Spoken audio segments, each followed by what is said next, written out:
Good morning. Good morning. It is Good Friday, April 10th.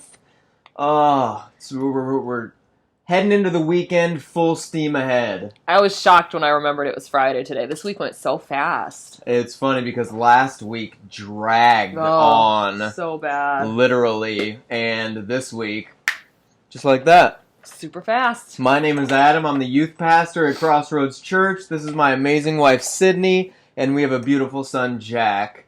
Who got his first tooth yesterday? He popped a tooth. I stuck my finger in his mouth, or he grabbed onto my finger for something. I was like, ow! I know. It hurt. I thought he had a tooth back in December, but it was a faker. He's got a real tooth down here. He's not a fan of letting anyone look at it, but it's there. Yeah, my mom asked for a picture, and I was like, well, I've only seen it twice, so... We have been reading morning devotional each and every day from our Jesus Calling by Sarah Young. Yes. It's amazing. It's a great way to start off your day. You know, the closer we can stay to God throughout the day, the better our days are going to be. And so if you can get into the habit of starting your day off, seeking Him, chances are you will stay close to Him throughout your day. And I always say it's just quick, it's easy, it's a one-page devotional, it's so easy to read before you run out of the house. It's just a good way to kick off your day. You know, it's just like He's our Father, and just like an earthly father, you would say hello to them in the morning. Start off by talking to God. Yeah. It's perfect. It's a good start. April 10th, if you have your Jesus Calling, you may follow along. It reads, "Trust me in every detail of your life. Nothing is random in my kingdom. Everything that happens fits into a pattern for good to those who love me. Instead of trying to analyze the intricacies of the pattern, focus your energy on trusting me and thanking me at all times.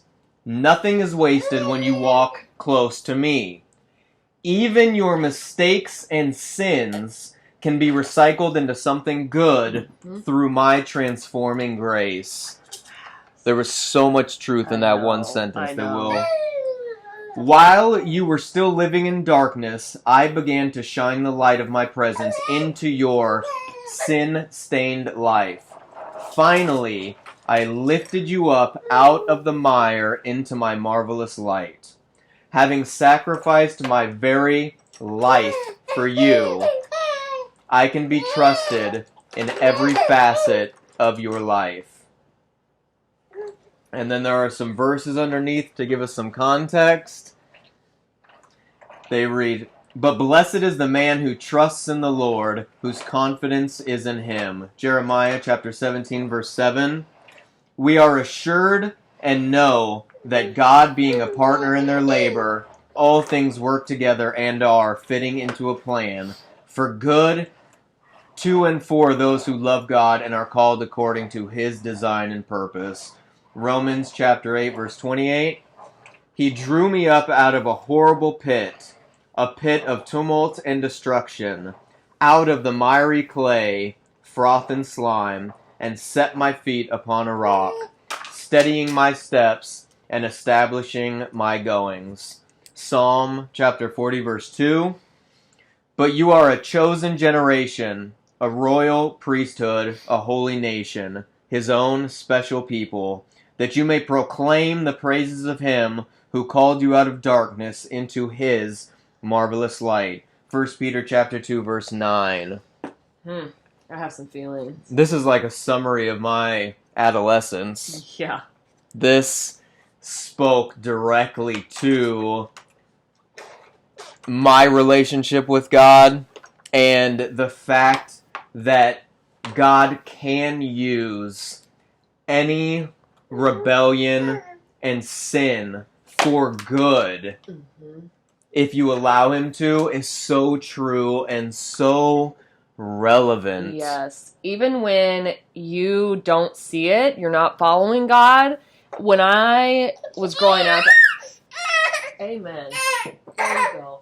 When I was growing up as a teenager, I didn't know God. I wasn't raised in a religious household. I didn't go to church. My parents didn't go to church at the time, and I kind of was just rebellious against anything that anyone told me to do. Authority. Not kind of, I absolutely was. And God was on one of those, rebellious lists. I didn't want to learn anything about God.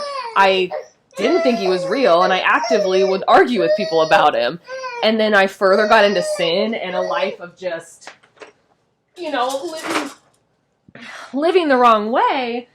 But then as I got older, God used every single one of those things in my life, from when I was a teenager to a young adult making the wrong choices, and used them to do miraculous things in my life now. And it's really true. He can shine a light on even the darkest corners of your life. It's pretty amazing, because while I would never wish some of the things that I had gone through as a teenager in my young adult life, the fact that I did, I firsthand experienced depression and anger and violence and this hardening of my heart. Yeah. And while I would never wish that, looking back, I can now see how God was molding me into the perfect person that I am to now preach to our youth, because now no better. When they come to me with these problems that they face on a day-to-day basis, I can speak to it from experience, and I know what they're feeling, and I feel like God has equipped me with the knowledge to advise them in just the perfect way, and I would never have been able to do that if I hadn't have gone through it myself. Yes. One of my favorite things that I've ever heard or read was that God doesn't call the qualified, he qualifies the called. And I remember when I read that, I couldn't find Adam in our house fast enough to tell him look what I read, and it spoke to me about him, and that he didn't have experience as a pastor beforehand. And before we came to Crossroads, life was kind of tornado-y for us before we had a baby, before we moved here. But he's one of the most qualified people I've ever known to do the job that he does. And it's hard to call it a job, because it's truly, he loves doing it. It's his passion, and he loves our kids, and he loves what he does. I can't think of anyone more qualified to relate to our kids than him, and he's so humble. And I talk about him all day. Often tell our kids, it's hard. We can't see the future. No. God can. God has laid out our paths. And when we are in the middle of our circumstances, it can be hard to foresee how God is going to use this. Yes. And it's not until you've gone through it and you're looking back that you're like, oh, wow. Yep. I see now how God is using those experiences to further his kingdom, to accomplish his will. Yes. Now that I'm through it. I taught for 10 years. That was molding me to be able to publicly speak in front of the kids. All of the trials and tribulations that I went through, I can now, communicate mentor effectively. Our kids and disciple these young children to be strong Christians in God. And I think that it helps me to be much more relatable, because they know that I'm speaking from experience. It's not, I know this is bad because I think it's bad. It's, I can tell them firsthand the dangers and the pain that sin and rebellion can cause. Yeah. And I think that they take that with, there's some weight to that. For sure.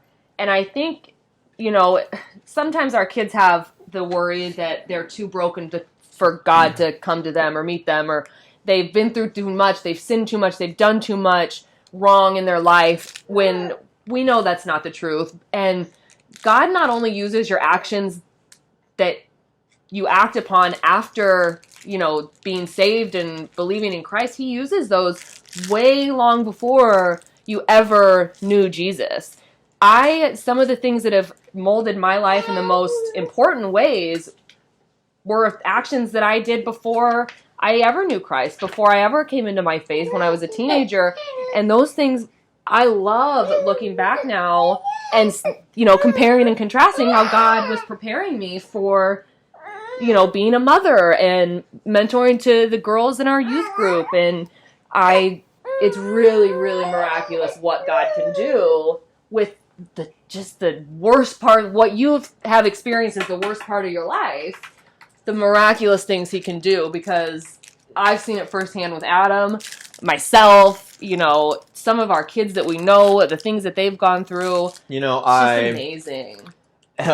Obviously, I can't emphasize enough that I would never encourage or advise anybody to willfully go into these difficult situations, because it was some of the most painful, depressing Horrific times of my life. Yeah. Sin is such a shallow pleasure. It's so fleeting and temporary, and it always leaves you, if you give in to the temptation, it leaves you worse off than before you gave in. But if you have been leading that life, it's never too late to turn to God, and He will use those experiences to accomplish His will. Yes. Jack, what is your He's major? And sometimes we can't choose the cards that we're dealt. And I think sometimes sin is a little easier to come out of circumstances than others.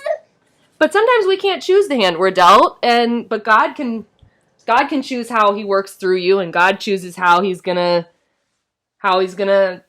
mold your life from that. And I think that once you give your life up to Christ, there's nothing but positive things that come after that. You're not gonna find that He lets you down. You're not gonna find that it's a regret. And you'll find that once you are saved spiritually, for people who are just coming into Christianity, you are literally reborn spiritually, and you will find that all of these things that you've done, you're not ashamed of, because now you are using these to glorify God. Yes. Hey, little butt. Ew. Hey. Yes. I love this today's word. This was very personal to me, and I love how this is so applicable. It always amazes me, because it's right here. Having sacrificed my very life for you, I can be trusted in every facet of your life. Yes. And I just think on Good Friday, how perfect message for this it day. is to just remember that He sacrificed His very life for you, because He loves you so much. You can trust Him with every little detail of your life, large and small. Large and small. This guy needs our full attention right now, so we're gonna leave you with that. I hope you're having a wonderful day. We love you. Happy Friday. We will see. I gotta tend to this guy.